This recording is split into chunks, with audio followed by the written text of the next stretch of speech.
Welcome to the our channel प्रेटल India. मेरा नाम है दिव्या सोलंकी। तो आज मैं आप सबको बताऊंगी कक्षा 12वीं के पाठ सूरदास की झोपड़ी के बारे में।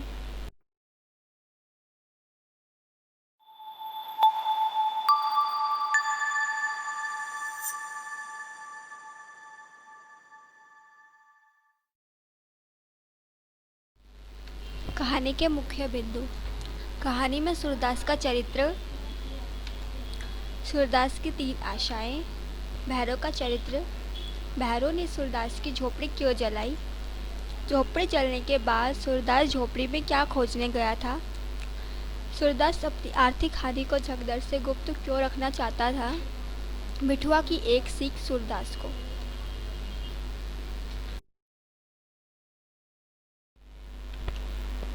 कहानी में सूरदास का चरित्र। सूरदास एक अंधा भिखारी था। सूरदास भिक्षा मांगकर अपना जीवन व्यतीत करता था। सूरदास ने भिक्षा मांगकर 500 रुपये सचित किए थे। सूरदास की 3 आशाएं। पहली आशा सचित धन से पितरों का पिंडदान करना। दूसरी आशा अपने पालित पुत्र मिठुआ का ब्याह करना। भैरव का चरित्र। भैरव एक शराबी व्यक्ति था। उसकी पत्नी सुभागी थी जो बहुत ही सीधी सादी स्त्री थी। भैरव ने सूरदास की झोपड़ी क्यों जलाई। सुभागी भैरव की मार पीट से बचने के लिए सूरदास की झोपड़ी में शरण ली थी।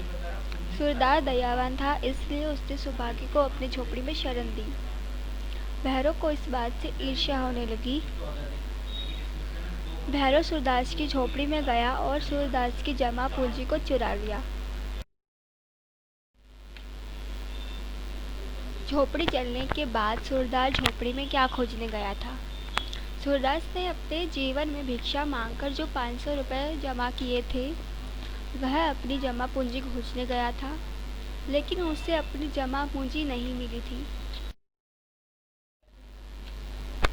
सूरदास अपनी आर्थिक हानि को जगधर से गुप्त क्यों रखना चाहता था। जगधर को यह बात पता चल गई थी कि भैरव ने सूरदास की झोपड़ी जलाई थी। भैरव को रातों रात बिना मेहनत किए इतने पैसे प्राप्त हुए थे, तो जगधर को इस बात से ईर्ष्या होने लगी थी। जगधर भैरव के पास गया और भैरव से आधे पैसे मांगने लगा, लेकिन भैरव ने उसे पैसे देने से इनकार कर दिया। भैरव की बात सुनकर जगधर सूरदास के पास गया और उसे अपनी पोटली के बारे में बता दिया। जगधर की इस बात को सुनकर भी सूरदास ने अपनी आर्थिक हानि को गुप्त रखा। मिठुआ की एक सीख सूरदास को। सूरदास अपनी दशा पर दुखी था। सूरदास का ध्यान उसके पुत्र और उसके मित्रों पर गया जो साथ मिलकर खेल रहे थे। खेलते खेलते मिठुआ को चोट लग गई तो उसके मित्रों ने कहा कि अब मिठुआ रोएगा, किंतु मिठुआ ने कहा कि खेल में भी कोई रोता है क्या।